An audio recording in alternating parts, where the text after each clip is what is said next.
elkarteko kideak aurreko batean berdin egin zuten moduan, Astapenoko kirolarekin, gaur beste gai bat jorratuko dute, eta hitza eta eskerrak eman dizkiot Aitor Ruiz de Luzuriaga, bera izango da gaurko moderatzailea edo behintzat kirolarekin harremanetan egongo dana. Orduan, arratsaldeon, Aitor, buenas tardes.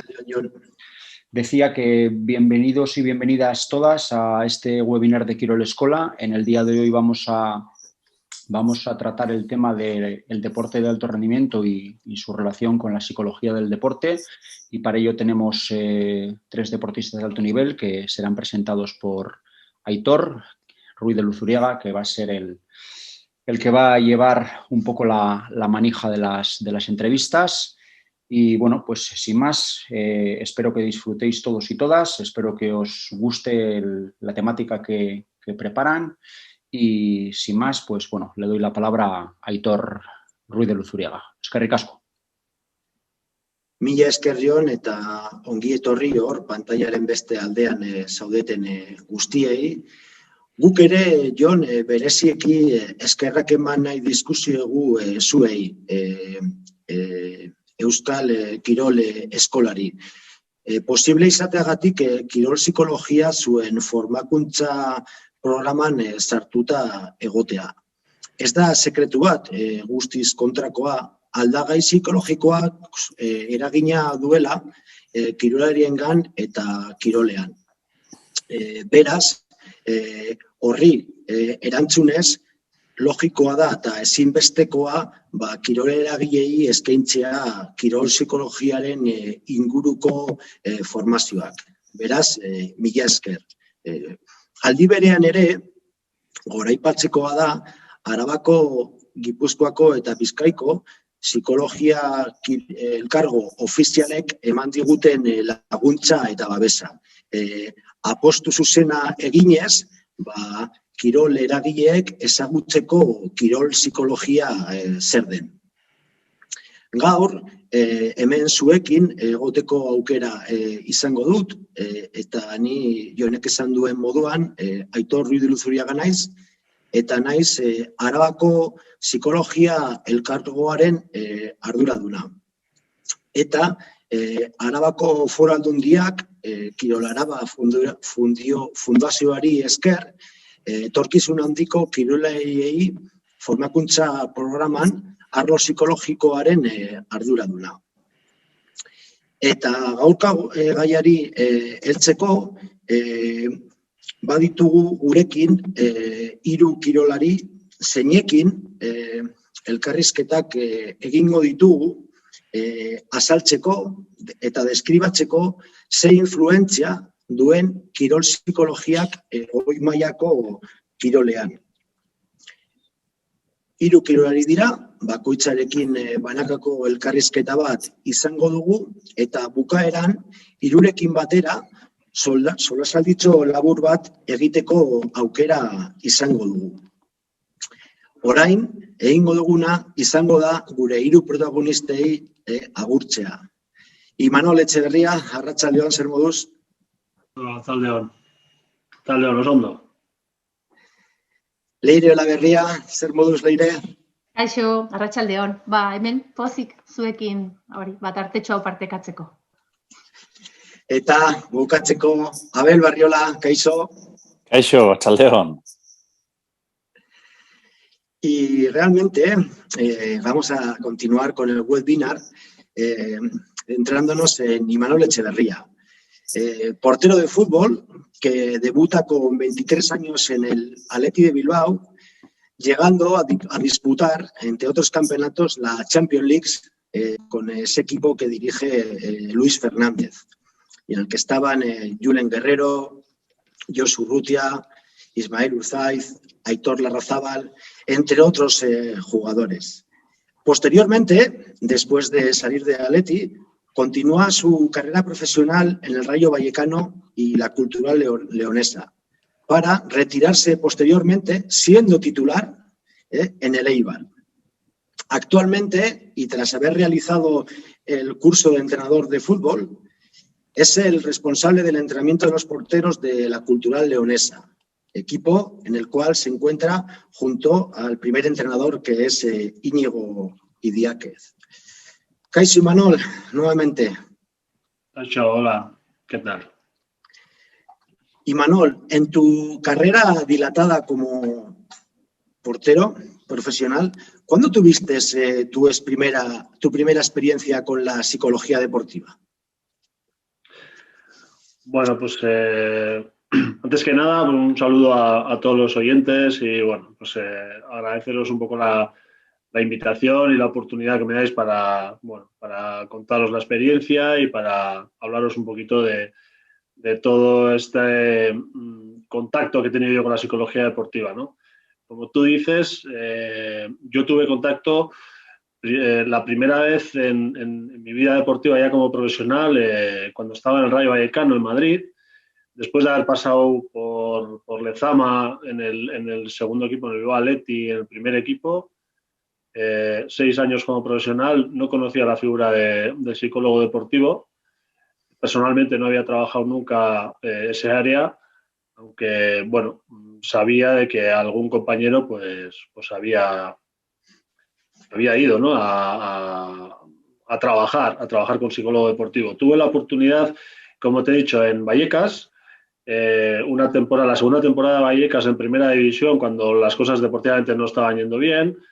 El club decidió contratar los servicios de un psicólogo deportivo que estaba trabajando en Valencia con el Valencia de primera división. El psicólogo se llama José Carrascosa. Y bueno, en principio vino a trabajar de forma voluntaria con los jugadores que querían o veían una posibilidad interesante el tener pues esas reuniones, esas charlas individuales con él, ¿no?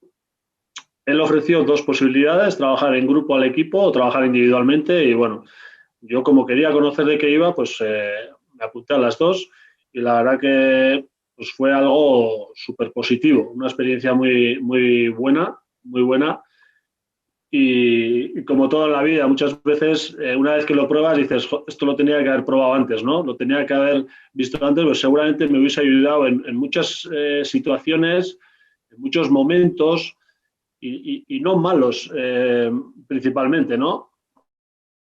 Sí es verdad que a veces tenemos encasillado la figura del psicólogo deportivo para que nos ayude a superar baches, malos momentos y más, pero también está la función del psicólogo deportivo para mejorar tus cualidades, para explotar todo eso bueno que tenemos y para competir o tomarnos la competición de otra forma diferente, ¿no? Que nos ayude, que nos aporte, que le saquemos más provecho y rendimiento. Entonces, yo quedé encantado de la experiencia y de ahí en adelante, pues sí, me he preocupado un poquito más, ¿no? por el área de la psicología deportiva, sobre todo, pues viendo que en mi caso personal y en el puesto tan específico y tan particular como es el portero dentro de un equipo de fútbol, veo que es muy importante el conocer ciertos aspectos de la psicología deportiva que te pueden ayudar en muchas situaciones positivas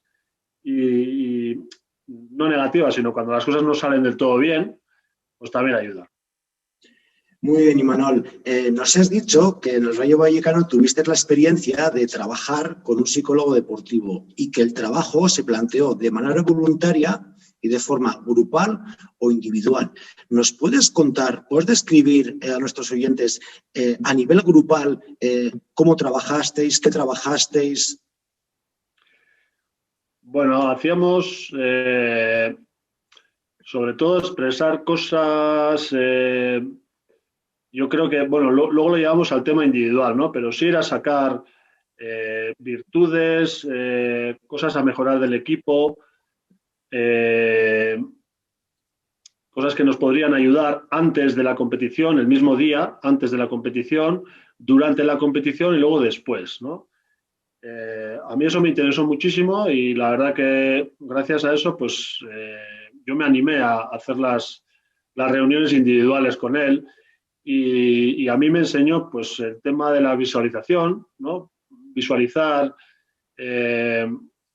durante, por ejemplo, durante el trayecto del hotel al estadio, en el autobús, ¿no? Pues ir viendo cosas que podían pasar durante el partido, verme haciendo un calentamiento bueno, visualizar ese tipo de cosas, ¿no? Y luego, evidentemente, si se hace bien, se toma en serio, pues ves que esas cositas luego suceden, ¿no? En la realidad. Y una vez que tú las tienes como interiorizadas porque ya las has visto, pues luego salen solas, ¿no?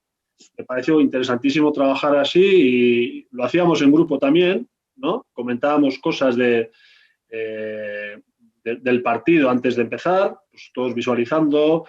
Bueno, era uno de los ejercicios. También el pensamiento positivo, sobre todo en el puesto de la portería. Tratamos el tema del error, tan importante y tan, pues bueno, es un aspecto que condiciona tanto, sobre todo a nosotros, ¿no? A todos en general, pero especialmente a los porteros. Un error pues hace que ya el pensamiento igual se te vaya, la concentración, estás pensando en otra cosa diferente al partido, te estás yendo de lo que es realmente importante, y el darnos cuenta de eso y un poquito corregir, ¿no? Durante el partido, en este caso, esos pensamientos y enfocarnos realmente en el juego, en lo verdaderamente importante, era lo que me pareció para mí novedoso, porque no lo había trabajado nunca y bueno, anteriormente reconocía que todas esas cosas pues me habían afectado y afectaban bastante, ¿no? El no saber reconducir esas situaciones pues muchas veces hacen de que te vayas de lo que es realmente importante, que es el momento presente de lo que tú estás haciendo, que es compitiendo, jugando un partido y dirigiendo a la defensa y demás. ¿Qué cosas hacer cuando nos dábamos cuenta de eso? Por ejemplo, él le llamaba anclajes, ¿no? Pues los anclajes, recurrir a ciertos gestos o ciertas cositas para volver a entrar de nuevo en lo que era el juego, en la concentración y demás.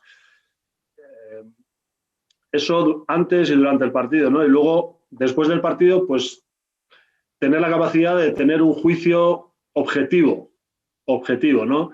No solo valorar el rendimiento en función a la actuación que habíamos tenido, si habíamos parado, yo en mi caso, si había parado un balón difícil o si había parado un penalti, pues había hecho un buen partido, y si había hecho un fallo gordo, pues había hecho un mal partido, ¿no? Eso es un poco lo que tiramos muchas veces los porteros o, bueno, la gente en formación, que se olvida de hacer un juicio objetivo simplemente porque valoran el resultado, ¿no? O valoramos, que yo también lo hacía, vamos. Qué interesante, Imanol. Luego nos contarás también cómo enfocas ahora el trabajo de formación de porteros, pero nos has comentado que José Carrascosa, cuando llegó al Rayo Vallecano con vosotros a trabajar, era un momento deportivo difícil. ¿Y ese trabajo duró toda la temporada? ¿Se mantuvo en el tiempo o cuánto tiempo estuvo con vosotros?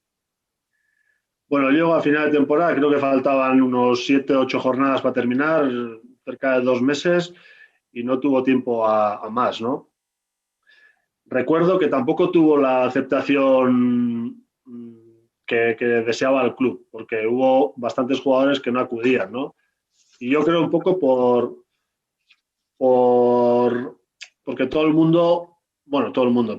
mucha gente catalogamos al psicólogo deportivo, pues bueno, tengo que ir cuando me hace falta y realmente estoy muy mal. Entonces, como es difícil que cada uno nos veamos muy mal, es difícil, pues es difícil dar el paso a acudir a un psicólogo deportivo. Yo, no sé, lo noto así, ¿no? Por lo menos antes, cuando yo jugaba hace 15, 20 años, era como más difícil, ¿no?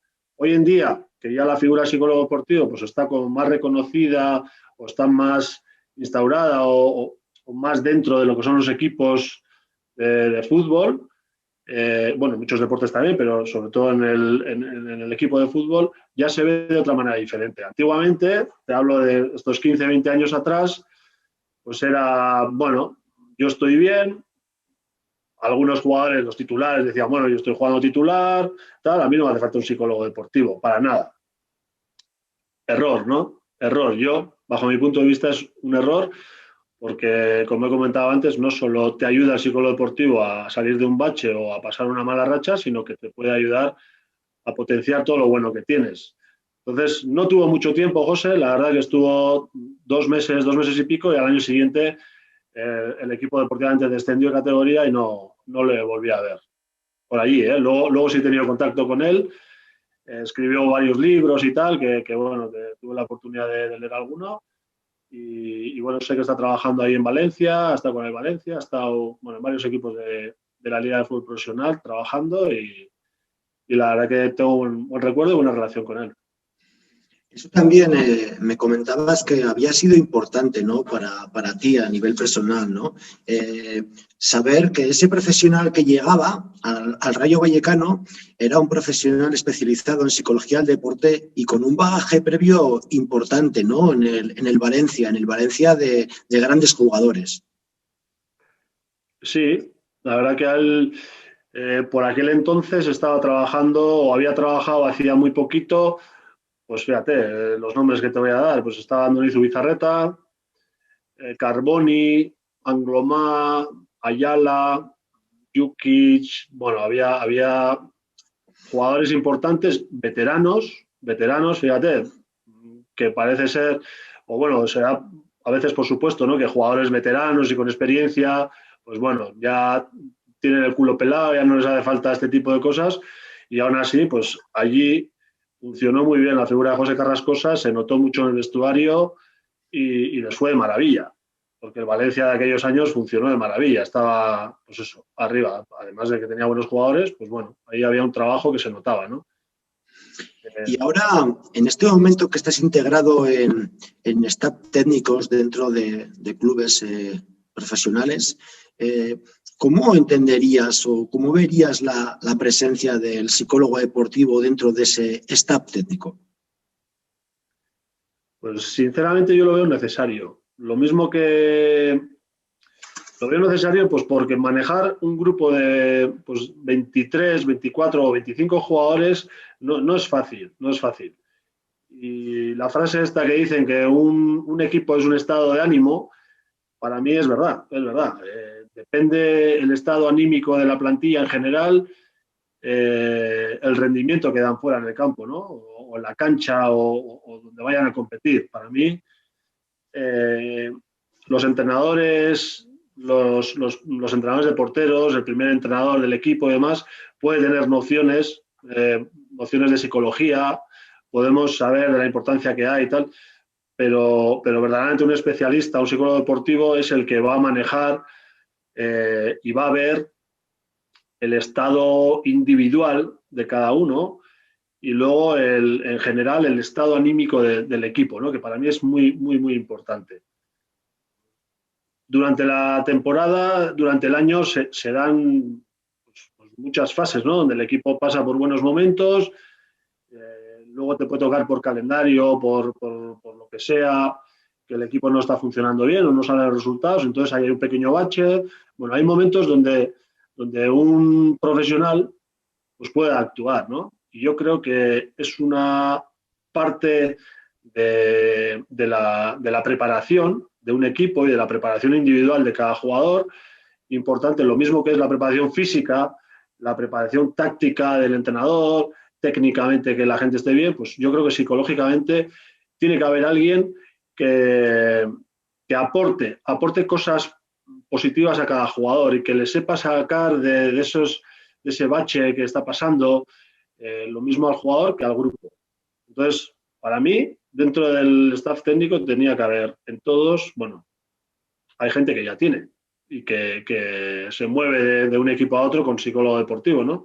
Pero yo lo veo interesante y muy importante, muy importante. Porque nosotros no llegamos, por nuestra formación, no llegamos a temas importantes, ¿no? Temas que hoy en día la gente quizá no está preparada, ¿no? La gente joven, que le toca de nuevo, ¿no? El vivir situaciones de estrés o ambientes, campos difíciles, ambientes que no ha vivido nunca, pues estar preparado y saber salir de esas situaciones no es fácil, no es fácil. Hay gente que, bueno, por su carácter lo lleva mejor, pero hay otros que bueno, que interiormente les puede afectar más, o la presión, o o no sé, hoy en día con el tema de las redes sociales, todo lo que puedan hablar de uno fuera de lo que es el terreno de juego, eso también puede llegar a afectar, bueno, hay que prepararse para todo eso. Nos estás describiendo a la perfección, ¿no?, el trabajo que se puede realizar a través de la psicología deportiva con jugadores a nivel individual, a nivel grupal. Y tenemos un ejemplo que es Luis Enrique, seleccionador nacional, que desde que comenzó en el Sporting de Gijón, luego pasando por la Roma, por el Barcelona, y ahora en la selección cuenta con un psicólogo deportivo en su grupo, que también trabaja con el entrenador. Desde tu experiencia, ¿cómo ves la posibilidad de que el entrenador también realice un trabajo psicológico que le aporte conocimientos de cara a dirigir el grupo? Yo lo veo importante, o sea, necesario, pues te diría que también, pues porque el entrenador es el que maneja un grupo de 20 y tantas personas y no es fácil también para él cuando tiene momentos de presión o cuando las cosas no están saliendo del todo bien o al revés, cuando le va todo de maravilla, el gestionar esas cosas, ¿no? Entonces, que tenga herramientas, que tenga la habilidad de saber manejar, de dar las charlas, de motivar, de tener a la gente enchufada, de que el equipo pues, se mantenga un ambiente sano, de que pueda aportar cosas a los jugadores menos habituales, que la gente esa no se desconecte. No es fácil todo eso. Entonces, si tiene la labor de un psicólogo deportivo que le ayuda a todo eso, pues va a crecer. Como entrenador, evidentemente va a crecer. Ahora, tenemos que tener también nosotros el tacto o saber medir hasta dónde, ¿no? Porque el técnico puede tener una formación en fútbol, técnica, táctica maravillosa, pero ante un problema real de un jugador que no va y se le ve que no va, que va con una marcha menos por algo, pues igual es difícil que nosotros podamos dar ahí, ¿no? Además de las herramientas que nos pueda un psicólogo deportivo, podamos intervenir ahí. Entonces, yo ahí sí veo necesario un psicólogo deportivo. Ahí puede hacer muchísimo individualmente y luego el psicólogo deportivo igual no va a detectar que el grupo entero no va del todo bien, pero eso le puede decir el entrenador, oye, veo que el grupo pasa algo y tal, aquí tenemos que hacer alguna dinámica o tenemos que hacer algo. Entonces, el entrenador no sabe hacer esa dinámica, pero el psicólogo deportivo sí. Y para mí eso es un momento importante donde puede actuar ahí. Muy bien, Imanol. Además, en estos momentos, bueno, después de hacer el curso entrenador, el trabajo final, ¿no?, que se tituló El portero, un líder necesario, pues estás formando a porteros, ¿no? Y ya nos comentabas diferentes aspectos que, bajo tu perspectiva, son importantes, ¿no?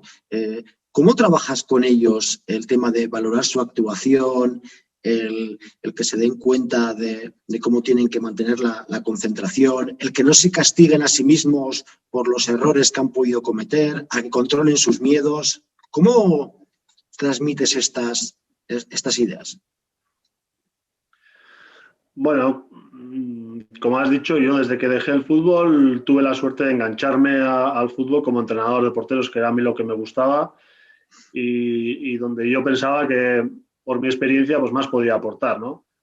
He tenido la suerte de tener grandes entrenadores de porteros y bueno, el gran José Ángel Iríbar pues le tuve de entrenador, me enseñó muchas cosas y yo lo que quería era transmitir mis conocimientos y mi experiencia y bueno, tuve la suerte de recalar en Lezama y empecé pues con todas las categorías, desde los pequeñitos hasta casi no, hasta Baskonia, tercera división.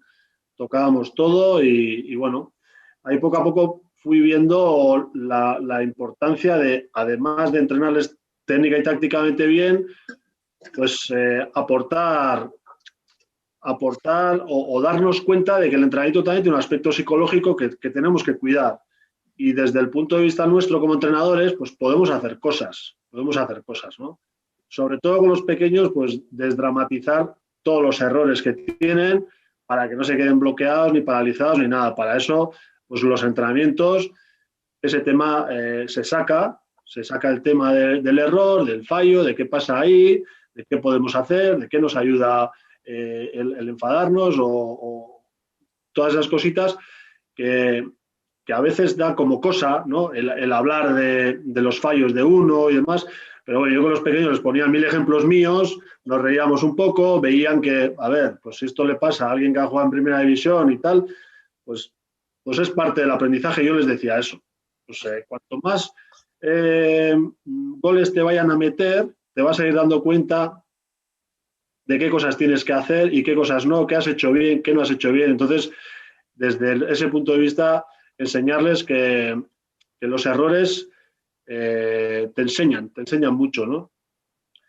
Y luego, sí es verdad que los entrenamientos posteriores al partido hablábamos de la competición, hablábamos de qué es lo que habían hecho ellos bien, qué cositas podían haber mejorado y luego pues que se diese una valoración, una puntuación para que no fuesen a casa con la idea de que, joder, qué mal, que me han metido 2 goles, no, soy un desastre, no hago para nada, tal.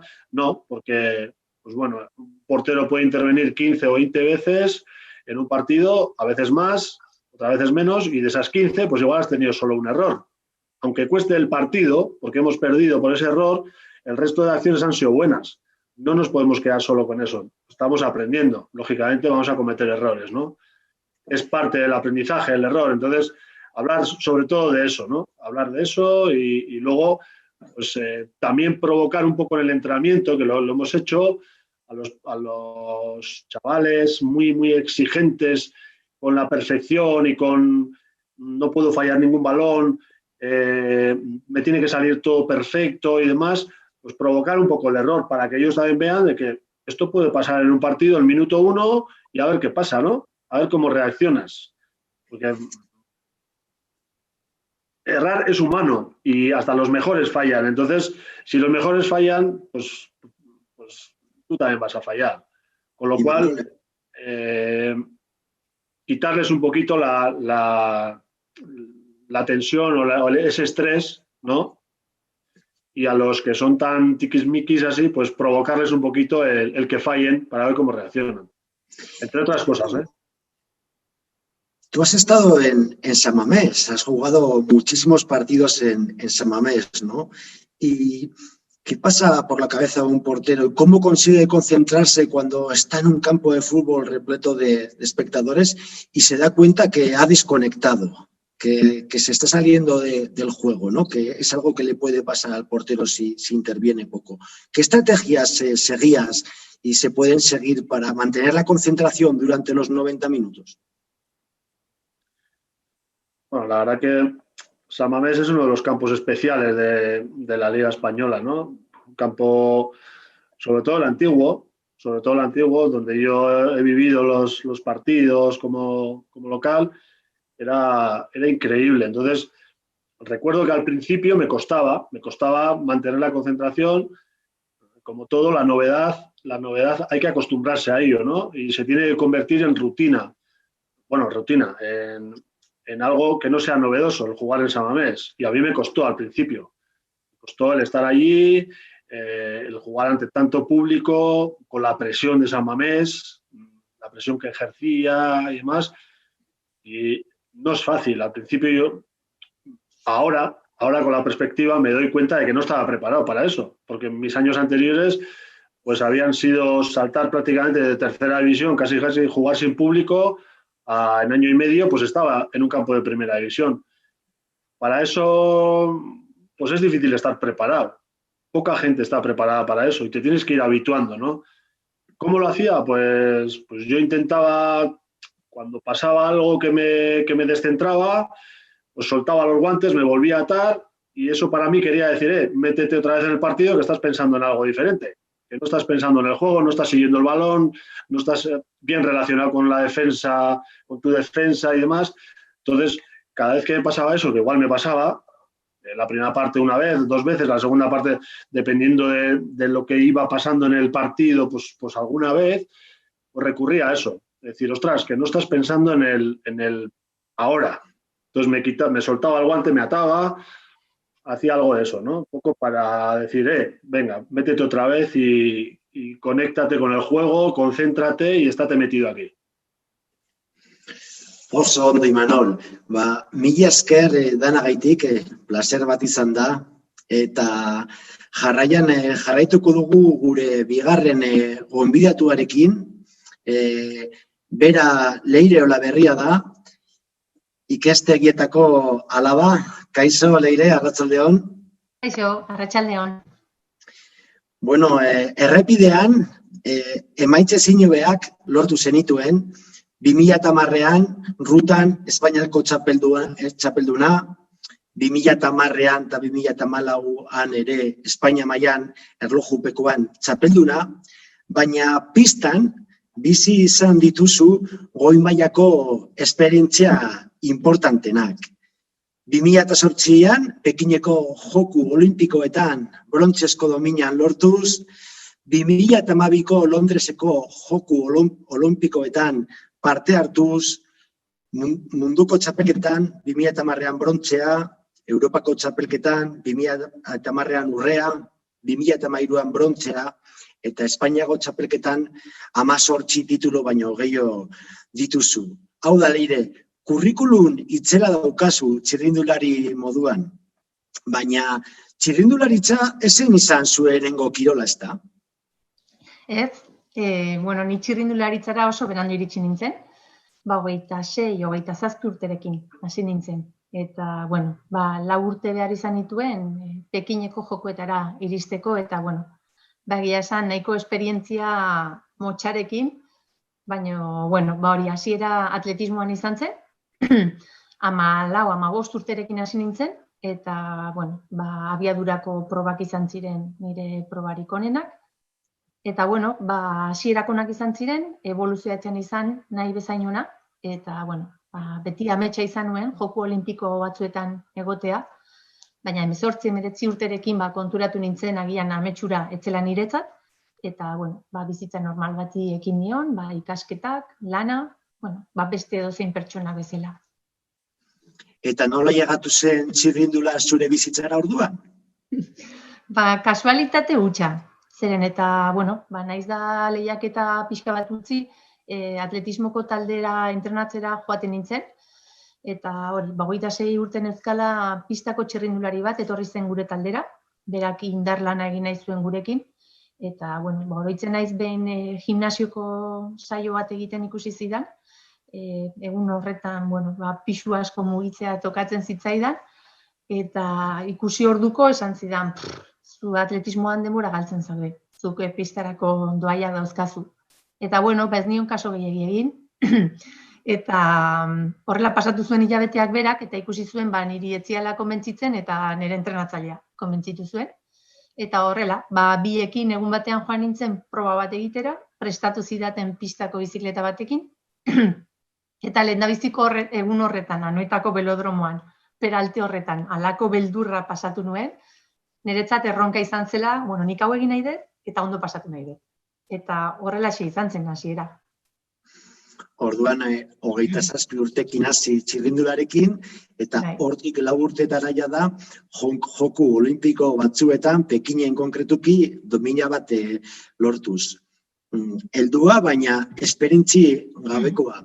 Lehenengo urte horietan, kirol psikologiarekin harremanik izan zenuen, hasten ari zinenean txirrindulari moduan? Bai, nire hasieran, pistako txirrindularitzan hasita berehala uste dut 3. hilabetean edo pistako Espainiako txapelketa irabazi nuen, eta hor uste dut kirolgi programan sartu nintzela, eta nire lehendabiziko erlazioa psikologiarekin, saioa teietxearekin izan zen kirolgi programaren barruan. Eta hasiera horietan, zerbitzu asko erabili zenuen, edo zeintzu ziren zuk txirrindulari moduan zenitun behar importantenak?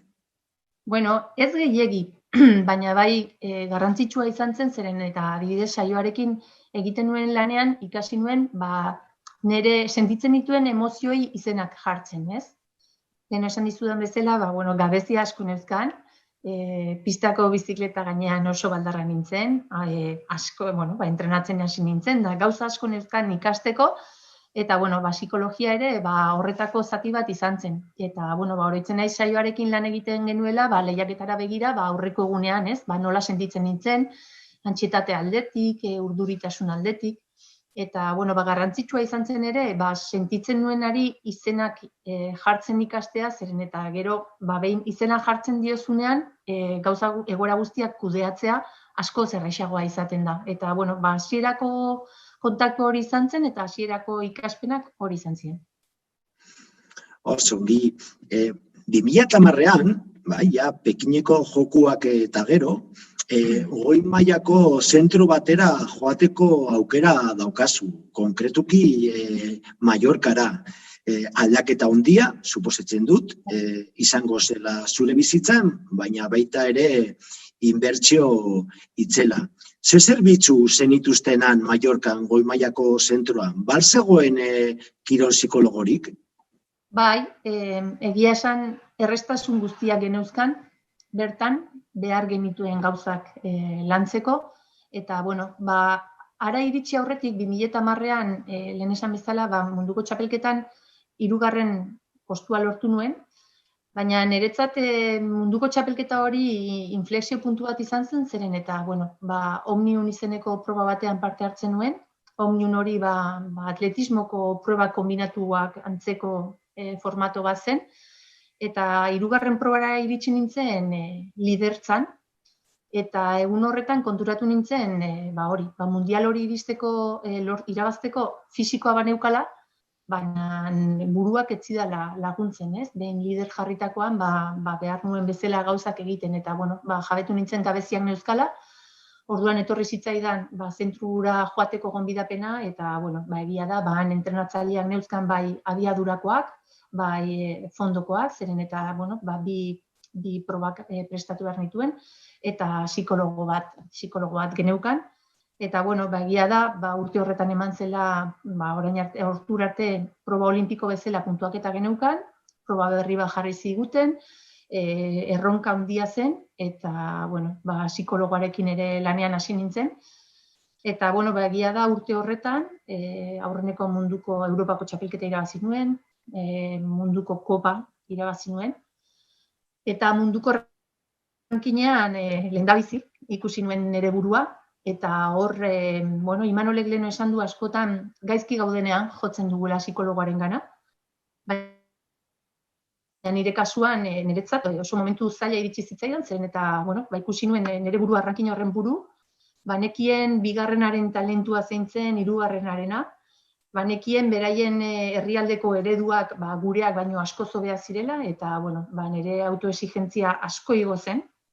Egiten nuen guztia niretzat etzen nahikoa, nire inguruan egiten zuten guztia niretzat etzen nahikoa, eta egoera horretan ez nuen nire burua ondo ikusten, eta laguntza eskatu nuen, eta egia da bertako psikologoarekin lan egin nuela, eta lan asko egin behar izan nuela, zeren eta egoerak itotzera eraman zidan. Aipatu duzu, 2008an Pekinera ailegatu zinenean, espektatiba handirik aurretik ez zenuela, presio gabe joan zinela. Naiz eta aurreko mundialean 4. postua eskuratu, eta postu hori izan da dominak oso gertu izan.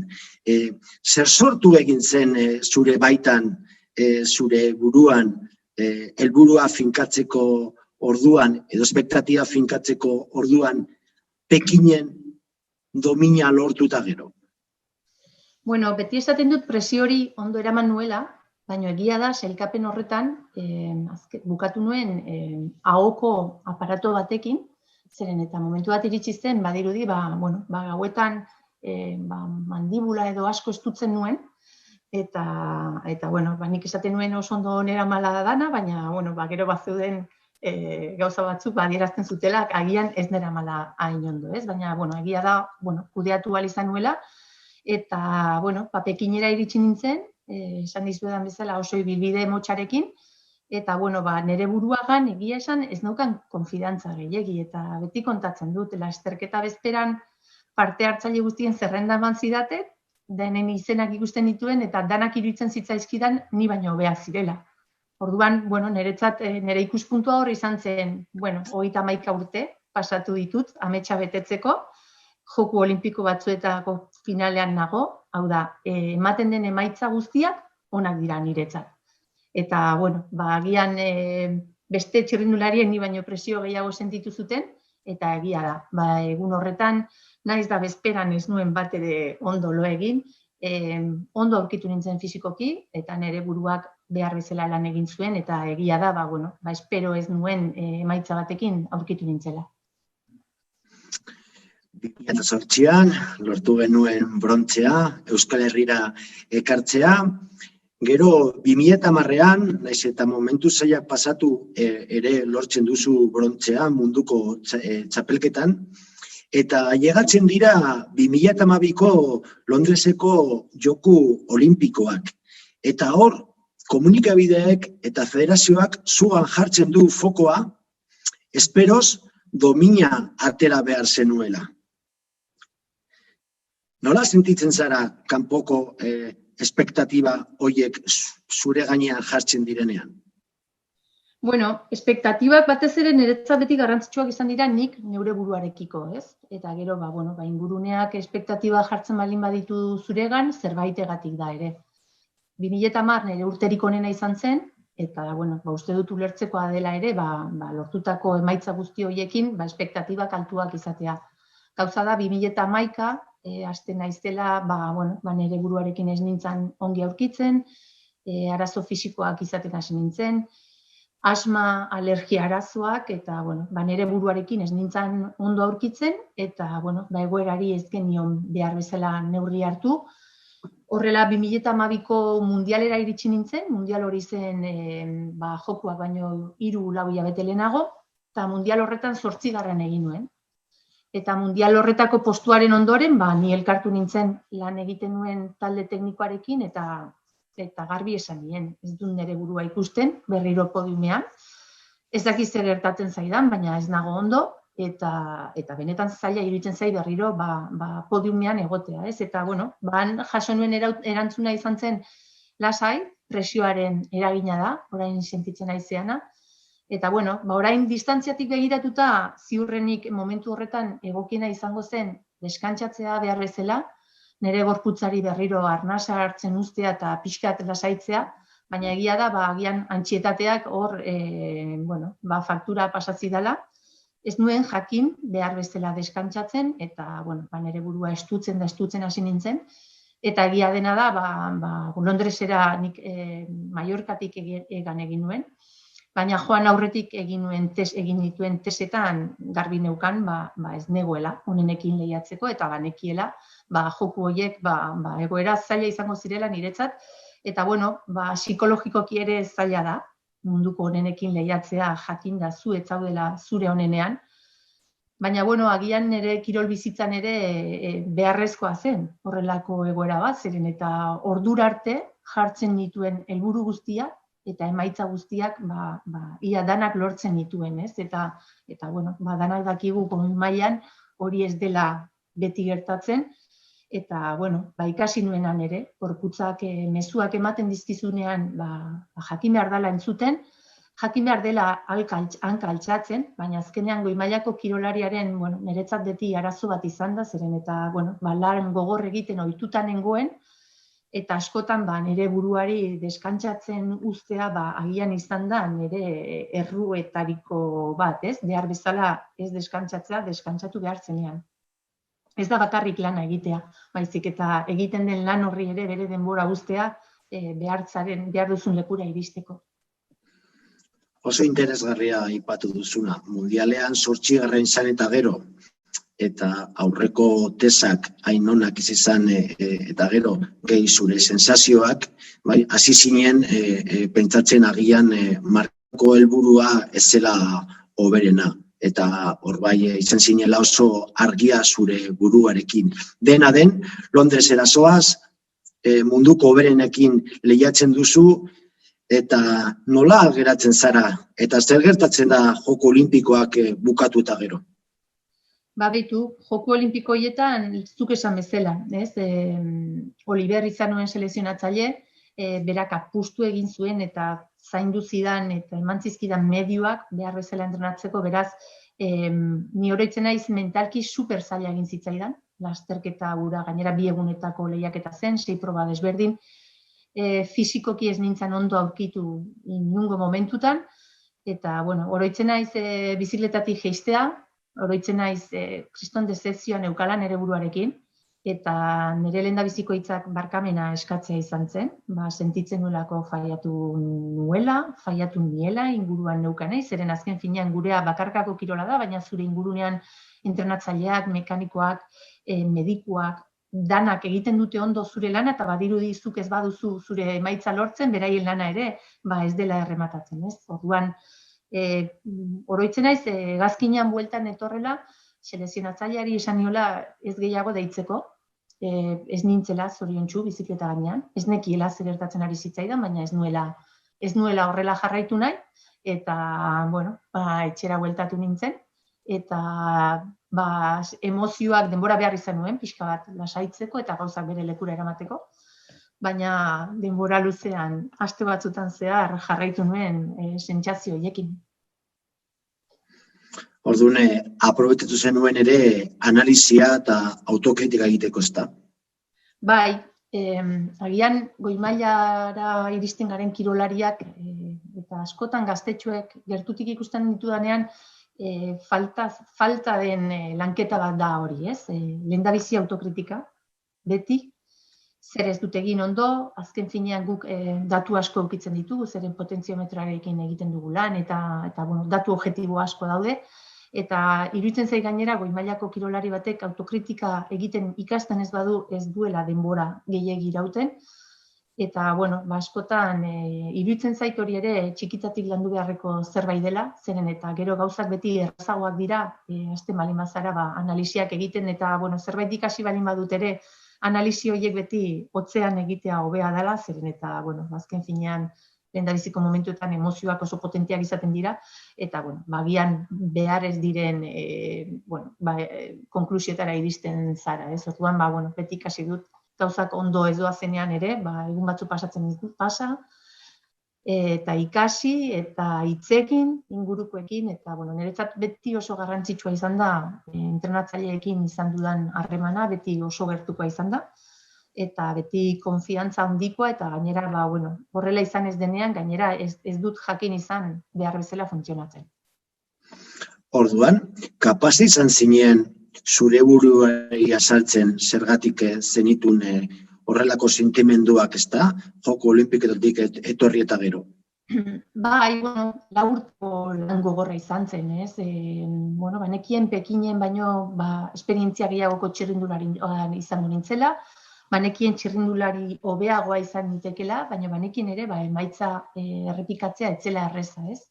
Eta, batek behar du hor ere bere denbora, ulertzeko zer gertatu den, eta zure buruari ere baimena emateko, ez? Zeren beti ez dela asmatu behar, edo, batzuk agian asmatuko dute, ez?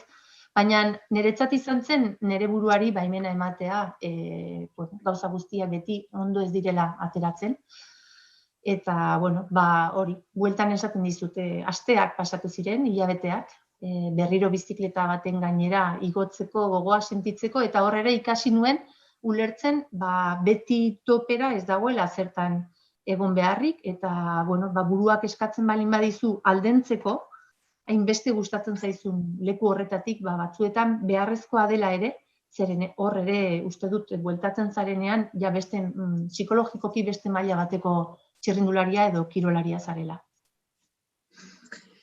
Eta gainera berreindartzen zara, zen eta hori eta gero, hasten zara da jartzen zure begiak Rio de Janeiroko Joko Olimpikoetan. Eta bidean, 2013an, Europa mailan brontzesko domina lortzen duzu.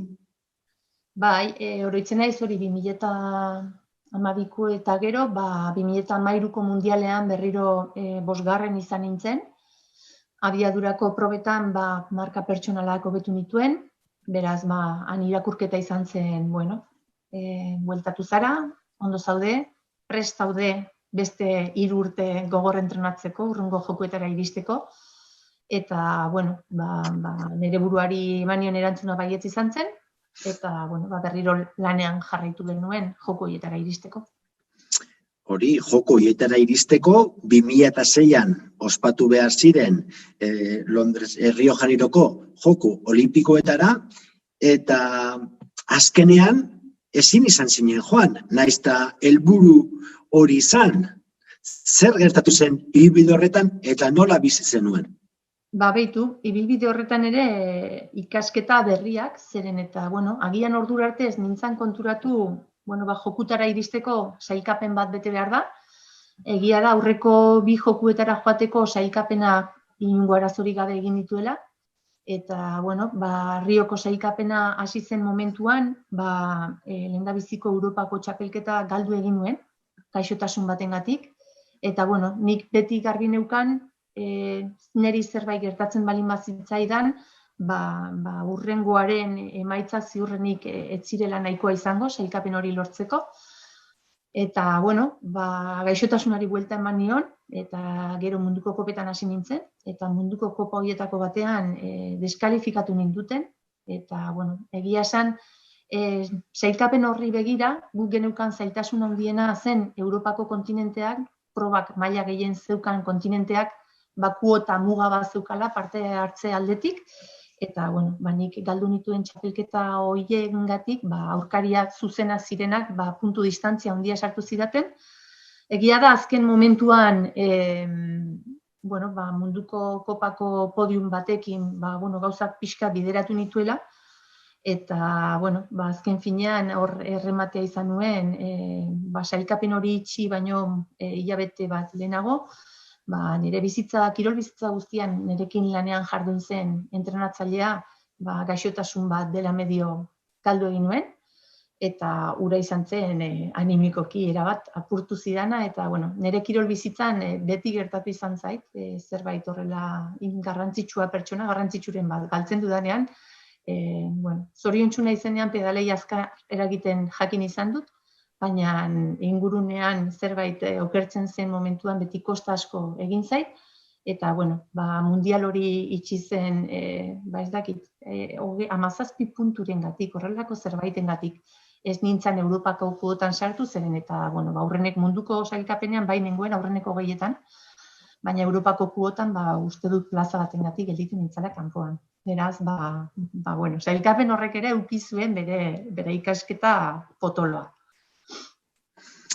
2 joko olimpikotan egondakoa, 3. batera ia ailegatu zinen, 12 urte luze, eta aipatu duzu Gipuzkoako Foraldundiak zerbitzu psikologiko bat jarri zuela, gero Mallorca egon zinenean ere kirol psikologiako profesional bat bazegoela, eta baita ere mundu mailan beste zenbait taldeek medio gehiago zituztela ere arlo honetan. Uste dut, zuen ibilbide luze hauetan beharrezkoa dela instituzioek eta kirol elkarteek apostu sendu bat egitea zuen osasun orokorra zaintzeko? Dutarik gabe. Gaur egun laguntza asko daude kirolariarentzat, baina ez dakit, talde kiroletan agian funtzio bat izan dezake, baina bakarkako kiroletan gure buruarekin ordu asko pasatzen ditugu bakarrik, eta niretzat beti oso figura garrantzitsua izan da, eta esan dizut, askotan fizikoki egon zaitezke oso indartsu, ze buruak ez balin badaki egoera horiei ondo aurre egiten edo kudeatzen, agian merezi duzun emaitza ez dakizu lortzen, ez? Eta askotan beti saiatzen gara, oraino iritsi naiz gehiago entrenatu behar da, ez? Askotan sekretu ez dago gehiago entrenatzean, baizik eta beharrezko laguntzak edukitzea, eta beti esan dudana, ez dakit, inoiz ez du lotxarik sentitu. Psikologikoki ondo aurkitu ez naizenean laguntza eskatzea ere beharrezkoa iruditzen zait, eta hori. Esan dizudan bezala, ni momentua konkretu batzutan, eta batez ere gehien behar izan dudana da gauzak ondo zijoa zenean, zeren eta zure burua hor punta-puntan ikustea eta jakitea bestea zein ona diren, eta zenbat errekurtso dituzten ere, hori ere kudeatzen jakin behar da, eta beti iruditu zait garrantzizkoa figura, psikologoaren figura ere, gertu izatea. Eta Leire, bukatzen joateko, zure bizitza eman diozu kirolari eta horri esker hainbeste gozatu dugu zurekin. Baina bidean, ez zaizu ahaztu ikasketak lantzea, ez da? Ez, bueno, agian emakume kirolarioi txiki-txikitatik sartzen diguten gauza bada, ez? Hau da, nire etxean beti zen lehendabizi ikasketak eta zure denbora librearekin egin nahi duzuna, ez? Egia dena da, nik txirrinda bizikleta gainean hasi nintzanean, ordurako turismoko ikasketak eta magisteritza eginan Euskal Unibertsitatean, baina egia da ere, mundu profesionalean 14 urte baldin bazaude, zure kirol bizitza bukatzen denerako ikasi duzun guzti hori obsoletoa da. Eta agian titulu horiek handiak gelditzen zaizkizu. Beraz, haurdunaldia aprobetxatu nuen, master bat egiteko, kirol kudeaketan, Madrileko abokatu bufete batean, eta kirol bizitzako azken urteetan ere, enpresa bat daukagu, elikagaien munduan, eta, nire burua hor ikusten nuen, eta horretarako prestatu nahi nuen, eta, gaur egun gradua amaitzen ari naiz, elikagaien zientzia eta teknologian, eta, hor, Komite Olimpikoak eta UKAM Unibertsitateak egin duten konbenio bat kirolariontzat oso garrantzitsua izan da, zeren eta modu guztiak eta bide guztiak eman dizkigute kirolean jardun ikasten jarraitzeko. Eta hori ere oso garrantzitsua iruditzen zait, batez ere kirolari gazteentzat. Esan nahi dut, posible dela zure kirol bizitza egitea, egia dena da, agian erritmoak desberdina direla, eta gorputza landu behar dela, baina burua ere beti preste eduki behar dela, zela kirola naiz eta zoragarria izan, egun batean amaitu egiten da, eta amaitzen den momentuan mundura bueltatu behar zara, mundu errealera. Eta mundu erreal horretan faktura pasatzen dute, hau da, zer dakizu egiten. Eta 14 urte bizikleta gainean ibili ostean, zuk ere zure buruari egin behar diozun galdera bada. Beraz, agian mezua izan daiteke, ez? Entzuten dauden gaztetxoentzat, naiz da kirola izan aposturik garrantzitsuena, edo ez, ikasketak beti, agian modu lasaiago batean, baina beti eraman behar direla aurrera, zeren eta inoiz ez dakizu, kirolaren ametsa noiz bukatuko den. Mila esker Leire. Aholku eta adibide honena eman duzu. Goi mailako kirolari batek aldi beren ere ikasketak garatu alditu, beste ritmo batean, baina ezinbestekoa izango dituelako bere etorkizunean. Mila esker Leire. Eskerrik asko zuei. Eta jarraian, gure 3. gonbidatua izango dugu, bera da Abel Barriola, urte askoz pilotari profesionala izandakoa, Leitzarra, eskupilotako modalitatean, eta berak esan aldu, pilotari profesional artean, oso pilotari profesional gutxik esan alduten gauza bat. 3 txapelkete ofizialen txapela lortu duela. Abel, arratsaldeon. Arratsaldeon, kaixo, zer moduz? Oso ondo, plazer bat zu gurekin egotea. Berdin, niretzako ere plazerra handi bat. Eta gurbero bat noski entzuten ari diren guztiei, bai. Abel, webinar hau prestatzen ari ginela, aipatu zenuen, zuk ez duzuela izan, zure goi mailako kirolari ibilbidean, harreman zuzenik kirol psikologiarekin. Baina bai direla oso importanteak zuretzat emozioak, eta emozio horiek lantzea konfiantzazko pertsona batekin. Kontatu aldiguzu egin izan duzuzuk hau zure ibilbidean? Bai, batez ere nik uste kirolariak izan dugaren guztiok kirol psikologiarekin harreman bat edo beste izan dugula, ez? Azkenean da profesionalki izan duzun edo ez duzun izan harreman hori. Nik profesionalki ez dut izan, baina noski kirolean azkenean laguntza ikaragarria dela kirol psikologia edo arlo psikologikoan ere evoluzio bat izatea, ez? Eta nire kasuan ez dauka zehatz-mehatz jakiterik, urte honetan hasi nintzen nolait kirol psikologia lantzen edo, baina bai oroitzen naiz, denboraldi txar bat pasatu nuela batez ere lesioekin, denboraldi gogor bat, eta nolabait hori erderaz esaten bezala desarbolau, ez? Utzi zidan. Eta bai ikusten nuela, laguntza behar nuela, ez? Bizitzan bastoi bat behar nuela, egoera horreri aurrera egiteko, eta aurrera egiten manion, aurrera egiteko, ez? Kirol bizitzan ere, aurrera egiteko eta laguntza hori izateko. Eta nire kasuan, pertsona bat ezagutu nuen, eta gero pertsona bat ezagutu nuen, batez ere, kasualitatez ezagutu nuena, pilota zalea zena, eta izaten ditugu nik uste bizitzan pertsona batzuk sentido komun edo nolabait helarazten digutenak, ez? Eta hitz egiten duzuna, eta ze ongi espresatu duen pertsona honek hitzekin nik sentitzen dudana. Eta bai, batez ere, ikusi nuena argi eta garbi zen naturaltasun osoz nire burua ezagutu barra nuela, banituela gabezia batzuk, eta batez ere saiatu nintzen nire inguruan talde polit bat sortzen, ez? Batez ere,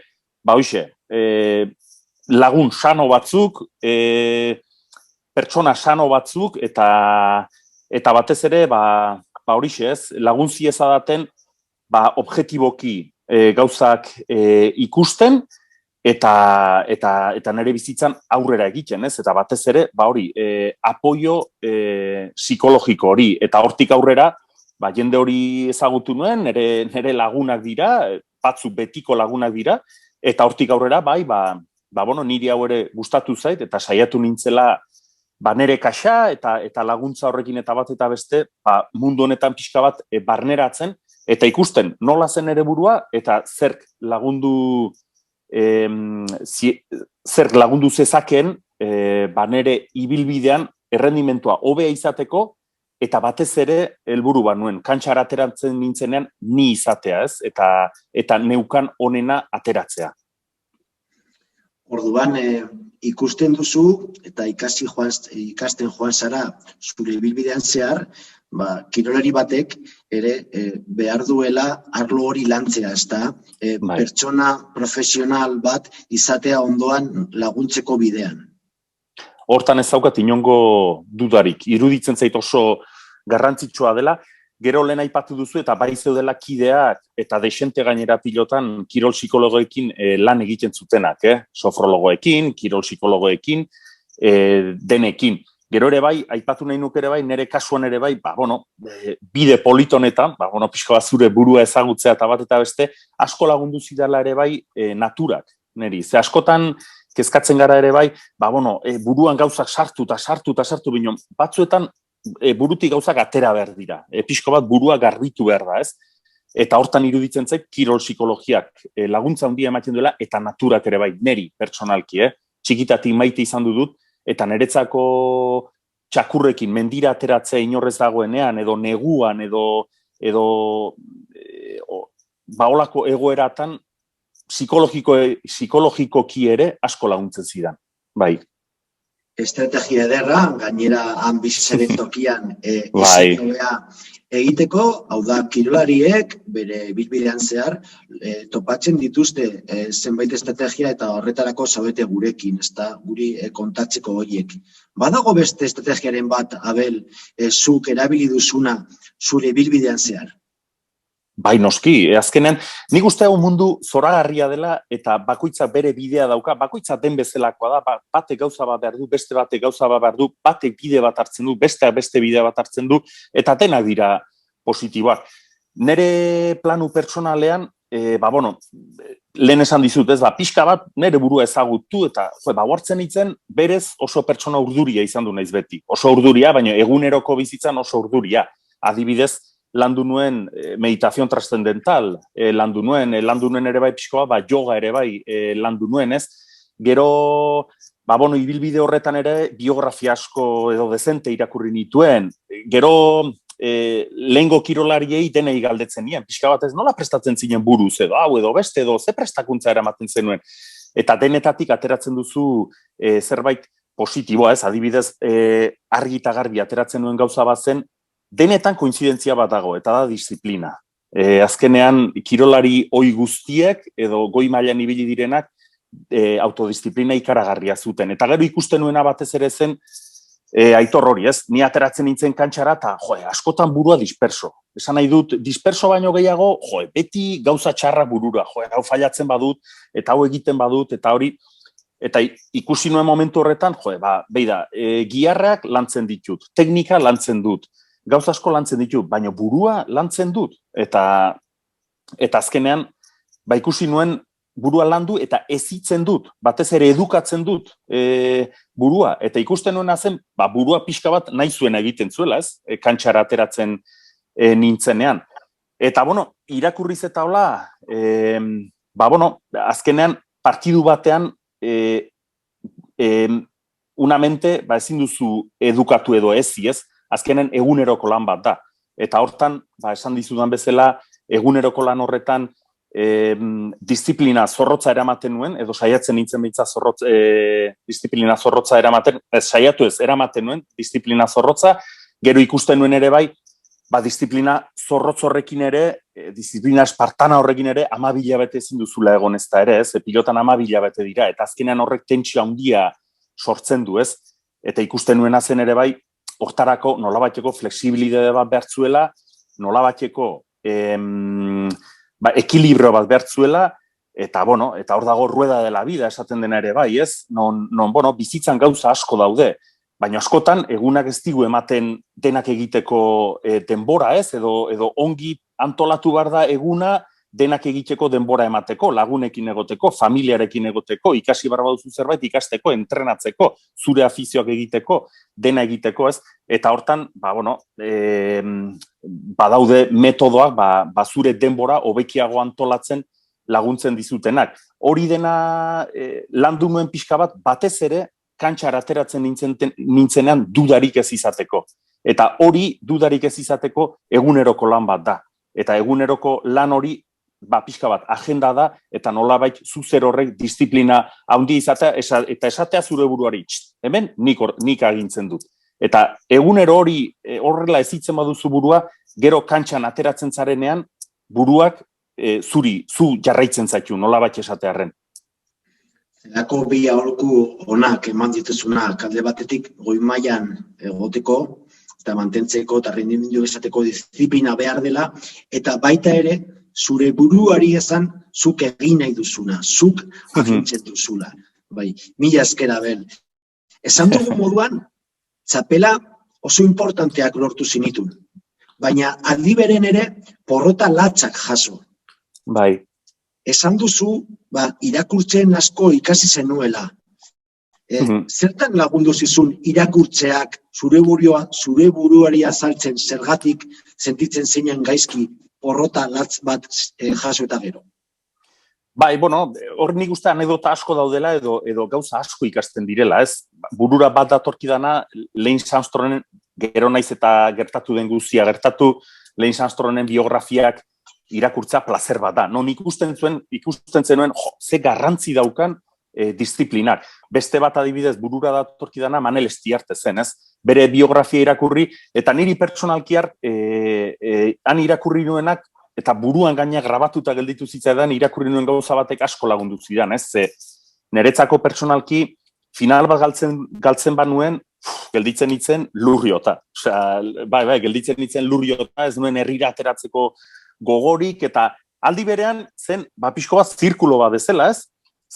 Gelditzen nintzen lurriota, baino pentsatzen nuen, baino final bat galdu dut badakit, baino ez da gauza larri bat, ez da osasun arazo larri bat, eta horrela egon naiteke final bat galtzeagatik. Eta hori pentsatzen nuen, eta jarraitzen nuen lurriota, ze pentsatzen nuen, ez da okat eskubiderik lurriota egoteko final bat galdu ondoren. Eta horrek askotan gaizki sentitu arazten zidan, ez? Sentsazio horrek, emozio horrek, eta nolabait dinamika arraro batean sartzen itzen, eta pixko bat esaten den bezala kakotxartean depre egoten itzen, ez? Baina ez nuen lortzen hortik ateratzea, ez? Eta Manel Estiarte irakurri, eta berak galdera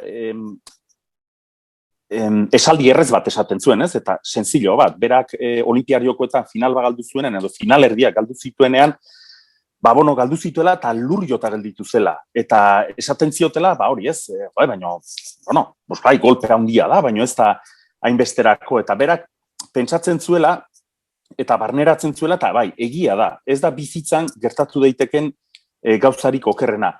Ez da gauza larri bat, non eriotza etor daiteken edo horrelako zerbait.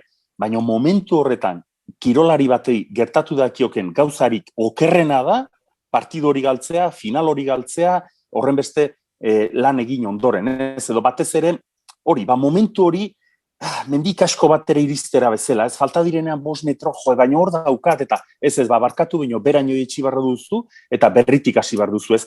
Ikusi nuen, behidazu, Manel Estiartek berdina sentitzen du, ez? Eta esan nuen, hau naturala da, hau normala da, eta, hortik aurrera finala galtzen dituen, izorratuta egoten nintzen, baina, beste modu batera ere hartzen dituen. Hau da, privilegiatuak sentitu behar gara, no? Goi mailako kirolariak izateagatik, baina aldi beren ere gure buruari galdu eta gero partidu importante bat lutua sentitzen ez da. Bai, hori da, bai. Eta azkenen, hoxe da, hitzan ikuste luto deportibo bat da, ez? Eta azkenen lutoak denborarekin pasatzen dira. Digeritzeko denbora behar duzu, hori gestionatzeko denbora behar duzu, utzi gorputzari lasai, triste egotea naturala da, pozik egotea ere bai, pertsonon gauza batzu dira, gauza naturalak dira, gertatu daitezken gauzak dira, eta utzi gorputzari eta buruari buelta ematen, eta etorriko da berriz, eta berriro mendia igotzen hasiko gara behi-behitik, ze azkenean final bagaltzen duzunean ere bai, buelta eman bartzaio. Eta esan nahi du, urren urtean beste aukera bat izango duzula, final horretara iristeko, eta final hori irabazteko. Eta galtzen baldin baduzu, seguro irakurketa positiboa badaudela eta non ikasia badagoela. Azkenean, opari bat da. Abel, eskupilotan, pilotariek ematen dute ordu inguru bat elkarrekin jartzentakoak partidu hasi baino lehen. Noiz hasten da pilotari baten konzentrazio prozesua? Beroketan eta nola lortzen da? Bai, nik uste azkeneko momentuan izaten dela beroketan, ez? Nola bat esatearren. Esan nahi dudana da, kirolaria, pilotak berezitasun batzu baditu, ez dakit jendeak badakien, baina, ez da beste kirol batzuetan bezala, pelotan adibidez kirol individuala da, hein handi batean, baina aldagelatan denak elkarrekin aldatzen gara, eta denak takoak elkarrekin jartzen ditugu. Honek esan nahi du, bizitzako edozein arlotaz hitz egiten dugula, eta nola burua edo zer gauzataz hitz egiten egoten zara, eta nik uste momentu horietan gaina eskertzen dela. Eta gero partidu aurreko kontzentrazio nola bat esatearen kezka urduritasuna edo nahi duzuna ja pixka bat beroketa egiten hasten zarenean hasten da, ez? Eta azkenean neri pertsonalki, neri gertatzen zitzaidana zen askotan, urduri egoten hitzen, beldurra eukitzen nuen, ze azkenean kantxa batera ateratzen zarenean, eta daudenean 2.500 pertsona, hoietatik anerdiak, batu dute 140 euro sarreragatik, basaten duzu, espero dut ongi jokatzea, espero dut, nerea ematea, eta jenda goza dezan ere bai, ez? Aldi berean, finala irabazi dezadan, hori nahi duzu. Baina, urduritasuna eta beldurra horre egoten dira, ez? Eta askotan, borroka egiten nuen, urduri nago, beldurri nago, eta egiten hitzen batzuetan, pixka bat aserretu nere buruarekin, ez? Egon zaitez lasai, baina azkenean lortzen nuena zen nere burua urduriago jartzea. Eta gero, heldutasunarekin, esperientziarekin, kirol psikologia landuz, esaten nuen, urduri nago, beldurra daukat, eta gauza normalak dira, eta pertsona gara, eta gauza, eta kirol mailan gauza hauek normalak dira, eta denek sentitzen dute, ni beldurra daukat, ondokoak ere beldurra dauka. Ondoko pilotariak ere bai, edo urduritasuna dauka. Eta gero erabiltzen nuen, esaldi bat dela oso simplea, baina neri momentu horretan asko laguntzen zidana, ez? Eta zen, mira, es el momento, o doy un paso a un lado, o doy un paso al frente. Eta pertsonak, denok, egiten dugu momentu horietan, damos un paso al frente. Eta hor joan ja pixka bat, horrek lasaitasuna ematen zidan ere bai, ez? Borrokarako momentua da, ontarako prestatu naiz, eta borrokara noa. Hori zen pixka bat. Eta gero azkenean, hori bai, Aitor, azkenean, askotan, egia da partiduko momentua iristen denean eta hor bai, nolabait esaterren, esperimentuak egiten ezin dela hasi. Lana aurretik eginda egon beharra du eta denbora askoz eginda egon beharra du. Arraunlarien artean, badago esaldi bat asko gustatzen zaidan, eta da, las banderas se ganan en invierno y se recogen en verano, eta hori egia da. Garrantzitsuena da aurretik egiten duzun lana. Eta gero, esperientziarekin eta, kantxara atera, eta esaten den bezala, que sea lo que Dios quiera. Oso gauza importante bat esan duzu, Abel. Kiroleria bizien dituzten estado emozionalak logikoak dira eta onartu behar dira. Gainditzen. Oso ongi. Esan duzu, frontoi batean 2.500 pertsona, 120 euro inguru sarrera, eta gainera apostuak. Zer dauka pilotari batek kantxa barrun dagoela? Nola funtzionatzen zenuen zu? Eta zurekin jolasten zutenek? Bueno, nik uste izaera kontua dela hori, Aitor, niretzako okerrena, kantxa barruko, korredoreak edo artekariak, apostu artekariak esaten den bezala, niretzako final baten aurretik okerrena izaten zen gestionatzea emozionalki eta psikologikoki, aurreko astean izaten ziren elkarrizketak, komunikabideetan, gauza positiboa direla eta oso nadira, baina kostatzen zitzaidan, ze personalki, ostras, pixka bat ustu egiten ninduten, eta gero igual lehen esan duzun bezala ni herri txiki batekoa naiz. Maite dut nire herria pilo bat, baina ateratzen zinen herrira, kafetxo bat hartzera, eta igandean finala ez, egin behar duzu, eta hau, eta beste, eta gero zaletasuna handia dagoelako, noski. 10 metro esan, eta beste esaten, finalarekin relazionatutako zerbait esaten zizun, ez? Eta hori zailago egiten zitzaidan gestionatzea, azkenean artekariek zer esango duten edo ez. Eta horrera bueltatuz, artekariek zer esaten zuten, niri pertsonalki bakoitzaren izaera da. Jartzen itzen zentratuta partiduan, eta sekula inoiz ez du jakin izan du, baina ez final batean, udako partidu normal batean ere, herriko jaietako partidu normal batean ere, artekariek ze apostu kantatzen dituzten edo dena delakoa. Adibidez, badaude goi mailako pilotariak, orain denon ahotan dauden izena ez dut esango, baina denan ahotan dauden izar historiko horiek, eta horiekin ezagutu izan dut, partidua bukatu, eta esaten eri, ez dakiz tanto egin dugunean, artekariek hau kantatu dute. Eta ez dakin hor, 7. filan zegoan, ez dakin hon eserita. Eta tantoa bukatu denean atzera gindoa zela 13. tantoan, hau gertatu da. Eta azkenan ikasten duzu kirol psikologian ere bai, pertsona bakoitzak garen bezalakoa garela, pertsona bakoitzak txip bat daukagula, eta bakoitzaren txipa ezberdina dela. Batzuk modu batera funtzionatzen dute, eta beste batzuk beste modu batera funtzionatzen dute, eta denak balio bat dute. Batzuk dituzte gauza onak, eta beste batzuk txarrak, eta beste batzuk dituzte gauza txarrak, eta beste batzuk onak. Orduan, Abel, amaitzen joateko, honen ondorioz, afirmatu aldugu kirol psikologiak individualki landu beharko zuela adibidez banakako kirol baten eskupilotan bezala? Nere ustez bai. Nere ustez kirol psikologiak etorkizuna handia dauka, beharrezko gauza bat da, oso beharrezkoa, eta iruditzen zait denboratik, urtetik urtera, garrantzia handiago hartuko duen arlo bat dela. Batez ere, kirolari batek, askotan, kirolari bakoitzak, kirolari bateri galdetzen badiozu, zuk zer nahi duzu, txapela irabazi, edo ez da, berdin zait, edo zein zure kirolean urrezko domina lortu, edo nahi duzu, zuk daukazun onena ematea, daukazunen zure errendimenduaren 100% ematea. Batzuek esango zuten, ez, neri berdin zait 100% edo 170. Urrezko domina irabazten badut, perfecto. Beste batek esanen dizu, ez. Nik nahi dudana da, urrezko domina ez badut irabaziko ere, 100% eman. Ze niretzako exitoa hori da.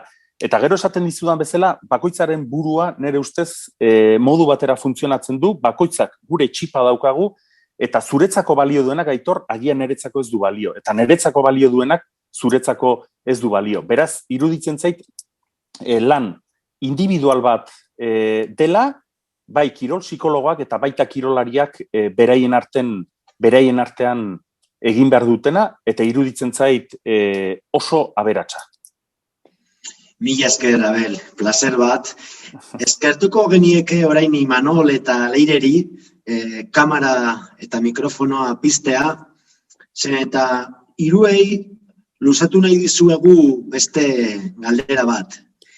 Y ahora que estáis los tres en antena, llega un momento en la vida de un deportista en el que los focos se apagan, las cámaras también, dejan de sonar los teléfonos. ¿Qué ocurre a partir de ese momento en la vida de un deportista y cómo la habéis encaminado vosotros? Yo. A ver, Manol, tira, Manol. Bueno, es verdad que empieza, digamos, de alguna forma una vida diferente, ¿no? Ya no hay la exigencia de prepararse a uno mismo, ya no están esas concentraciones, esa vida que has llevado tan estricta en cuanto a cuidarte, ¿no? Físicamente y a entrenar y a todo lo que te rodea, relacionarlo con lo que es tu trabajo. Entonces empieza pues, un tema nuevo. En mi caso, pues bueno, muy ligado al fútbol, evidentemente, entrenador, pues viendo desde otro punto de vista el mismo deporte, pero desde la otra barrera, ¿no? Como decían, desde la otra parte de la barrera. Es muy bonito también, diferente, porque también tiene su parte de sufrimiento, entre comillas, ¿no? Porque siempre quieres que las cosas que tú enseñas o trabajas y más, pues que salgan a la luz, que los chavales que entrenan mejoren, que crezcan, que además se diviertan, que lo pasen bien, que progresen en la formación. Y bueno, pues en ese caso nosotros somos responsables un poco de todo eso y bueno, pues prepararse un poco para eso. En mi caso fue fácil, la verdad. Parar de seco la actividad deportiva y dedicarte a otra cosa, pues no lo sé. La verdad que he tenido compañeros que les ha pasado y no es fácil, ¿no? Pasar del todo a nada tan rápido, no es fácil. ¿Sería necesario preparar esa transición? Ainhoa, Abel. Perdona, Leire, Abel. Leire, bai. Bai, niretzat oso beharrezkoa da, eta, bueno, nik esan dizuet, adin heldu batean iritsi nintzengo mailara, eta lehendabiziko momentutik ikusi nuen. Hau da, berehala ikusi nuen goi maila ederra zela, baina badaezpada prestatu behartzela, B plan bat, eta, bueno, agian B plan hori izateak ere libreago egin nau, kirol barruan, eta bueno, beldurrik gabe, ez, lehiatzeko aukera eman dit. Eta, bueno, egia da, ez dela bat ere erreza zeren eta asko gustatzen zaizun zerbait egiten uzten duzu, munduan zehar bidaiatzen zaude, beraz zure etxean egun asko pasatzea ere ez dakizu zer den, eta gero nik faltan gehien botatzen dudana da lehiaketak ematen dizun adrenalina hori, ez? Eta hori da zerbait asko betetzen zaituena, eta kirola bete-betean egin ez duenak, ulertzen ez duena, eta, bueno, ikasten duzu ere bizitzak gauza polita dauzkala, baina, bueno, agian beste intensidade batean egin behar direla, eta, bueno, iruditzen zait, oraindik ondoegi lantzen ez den gai bat dela, eta, bueno, nire kasuan errealitate oso gogorrak ikusi nituen inguruan, eta agian horrek ere mantzidan aukera gauzak behar bezala lantzeko, eta, bueno, gero mundu errealera bueltatzen zara, nik egiten dudan lanarekin gaur egun ere kirolarientzat suplementazioa, produktuak egiten ditugu, beraz, horrek aukera ematen dit ere kirola gertutik jarraitzeko, eta, nola beti izan naizen oso kirolzalea, orain mota askotako kirolariekin egiten du lan, beraiekin zuzenean baino gehiago mediku eta nutrizionistekin, eta, benetan da zerbait ere asko gustatzen zaidana, eta, agian ez dit adrenalina berdina sortzen, baina, bizitzeko ere modu egoki eta polit bat dela iruditzen zait. Sí, hitz eginen dut erderaz, Aitor, edo... A ver. Nahi duzun modu. Vale. Bueno, ya que Imanol esto, pues... No, por mi parte, por lo menos, creo que... Creo que en el plano personal, lo que decía Leire, ¿no? Lo que echas de menos muchísimo es la adrenalina. La adrenalina de la competición y luego ves que eso no lo tienes y lo echas de menos muchísimo. Y luego en el plano profesional yo creo que hay dos variantes un poco, ¿no? Hay gente que dice, o hay deportistas que dicen, Mira, yo he hecho este deporte y ahora me quiero dedicar a otra cosa que no tenga nada que ver con mi deporte, o hay gente que dice que, mira, yo quiero estar relacionado con mi deporte y sigo para adelante. Y yo creo que son dos caminos diferentes, ¿no? La primera, bueno, pues tienes un camino recorrido, sabes lo que es, sabes de lo que va al final. Es desde otra perspectiva, si quieres, pero más o menos sabes pues cómo funciona el mundo que sea, ¿no? O sea, ciclismo, fútbol, pelota, balonmano o lo que sea. Pero si quieres zambullirte en otro trabajo, en otra cosa que no tiene nada que ver con el deporte, yo creo que es muy complicado. Es un mundo difícil. ¿Por qué? Porque empiezas de cero.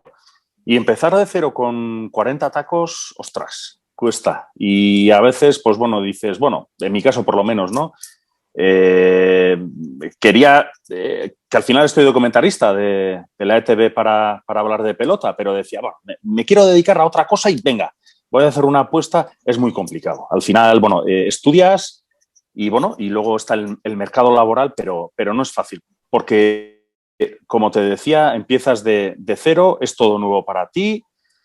Y te das cuenta de que, bueno, acabas el deporte y dices, bueno, pues he peleado en esto lo mejor que he podido, bien, mal, regular, lo que sea. Y bueno, y ahora me dedico a otra cosa, llevo una vida normal, pero te das cuenta de que acaba el deporte y que todo es lo mismo, que es una pelea, la vida también, y que al final en el mercado laboral también, pues te dan codazos, te ponen zancadillas y bueno, y hay de todo, ¿no? Y hay cosas buenísimas también, por supuesto, pero no es fácil. Y estoy de acuerdo con Leire que yo creo que es un tema. Es más, he hablado con exdeportistas y creo que es un problema, porque a mucha gente, después de hacer lo que más te gusta, después de dedicarte a una pasión, porque esto es más que una afición, es una pasión, enrolarte en algo nuevo, sobre todo empezando desde cero, es muy complicado y creo que en ese aspecto, socialmente, o llámalo como quieras, hay cosas que hay que mejorar o bueno, por lo menos, pues, no sé, tener algo especial para deportistas que se han retirado para que haya ese trampolín que sirva para un poco engancharte al mercado laboral. Es mi opinión, nada más. Mila esker, Abel. Leire, zuretzako galdera bat daukagu, Abelek eta Imanolek ia asteburu lehiatzeko aukera zuten. Zure kasuan, bai, konpetizioak ez zeuden asteburu. Beraz, bazenuen, bai, entrenamenduan karga handiko periodo bat. Periodo horietan, lehiaketarako helburuak gertu zeuden edo ahaztu beharreko gauza bat, hain lan fuertea egiten ari zinenean. Errepikatu bukaera mesedez, pixka moztu da. Ea, periodo horretan non entrenamendu karga oso altua zen eta lehiaketa urrun zegoen, ea, psikologikoki lehiaketa urrun utzi behar zen. Beitu, nik psikologikoki beti helburuak eduki behar izan ditut, behar bezala lan egiteko. Egia dena da, lehiaketa gertuago edo urrutiago egon, lan kargak desberdinak direla, eta, lehiaketa urrun balin bat zegoen, aprobetxatzen genuen volumen handiak lan egiteko, eta, gero lehiaketa hurbiltzen zen neurrian, karga horiek jaisten joaten ziren. Eta egia da ere, batzutan, helburu potenteak urrun balin bat zeuden, eta tartean lehiatu behar balin banuen ere, lehiaketa batzuetara joaten nintzela, ni jakinda ez negoela ondoegi, ez? Beraz, oraindik lankarga handian euskala eta ez neukala zertan ondo aurkitu beharrik, eta hor ere sorpresak eraman izan dituz, zeren eta, nik normalean lankarga handiei ondo erantzuten nien, eta gero batzutan asko deskantzatzen nuenean ez nintzen hain ongi aurkitzen, ez? Beraz, hori, garbia izaten zen, lehendabizi planifikazio bat egitea, eta gero, planifikazio horren barruan ere, pixka bat gauza modifikatzea. Nire azken urteetan, naiz da planifikazioa egin urte guztirako, entrenatzailearekin nik egunero hitz egiten nuen. Eta eguneko sentsazioa eta lanaren arabera, urrengo eguneko lana modifikatu egiten genuen, zeren eta, niri kalidade handiko lanak egitea tokatzen zitzaidan, eta beti potentzia handietan manejatu behar nintzenean beharrezkoa zen, ondo iristea, eta, begia dena da, ibilbidea hain luzea egiten duzunean, azkeneko urteetan zure buruarekin daukazun ezagutza izugarria dela, eta hain izugarria da, zeren goizean jeiki eta gozaltzen zaudenean, jada badakizu egun horretan entrenamentua ona izango den, edo txarra izango den. Eta horrek psikologikoki ere badauka, bere aldea, zeren eta ondo joango dela sentitzen duzunean, dana errez ateratzen da, baina sentitzen duzunean eguna okerra datorrela, agia psikologikoki ere prestatu bazoaz, ez? Eta, nik uste kirol ibilbide luze batek azkenean hori ematen dizu aukera. Zure gorputza muga harrigarri batzuetara ezagutzea, eta zure burua ere muga hasieran inoiz pentsatuko ez zenuen muga horietara eramatea. Oso ondo Leire. Zuk zer gehiago aipatzeko daukazu, Imanol? Arlo honetaz, kirola utzita eta zer egiten dugun... Bai. Ez dakit, nire kasuan, hor nago sartuta, eta nik, tentsio hori eta iganderoko, estresa, oraindik bizitzen dut, ez? Gutxiago, baina, beste arlo batetik, beste ikuspuntu batetik, baina, badaukat oraindik, adrenalina hori ateratzeko edo bizitzeko, ez? Aldagelako giroa, autobuseko bidaiak eta hori dana ez ditu galdu, osea, barruan nago, ez? Beste alde batetik, noski bizitzen dutela, partidoak eta hori dana, orain, lehen baino asko hobeto lo egiten dut, preokupazio gutxiagorekin, baina badaukat partidoren aurrean eta partidoren jolasten dugunean, gauza hori, ez, barruan, gauza, kompetitiko urduritasun hori, eta, politaena, ez, oraindik, bizitzen dut. Mila esker, Leire, Abel, Imanol, bostardiak justu pasata direnean, benetan bihotz-bihotzez lanean egon garen talde guztiaren partez, mila esker eta baita ere, seguru nago, beste aldean, pantailaren beste aldean egon diren kirolariak, entrenatzaileak, kirol teknikariak eta kirol kudeatzaileak gustorazo hartu dituztela zuen esperientziak eta zure aholku guztiak. Danea, oinarrituta, kirol psikologiak goi-mailako kirolean izan alduen garrantzian. Plazer bat, benetan, mila esker eta hurrengora arte. Plazerra gurea eta eskerrik asko, aukeragatik. Eskerrik asko. Hori da, mila esker, eta ongi izan. Agur. Agur.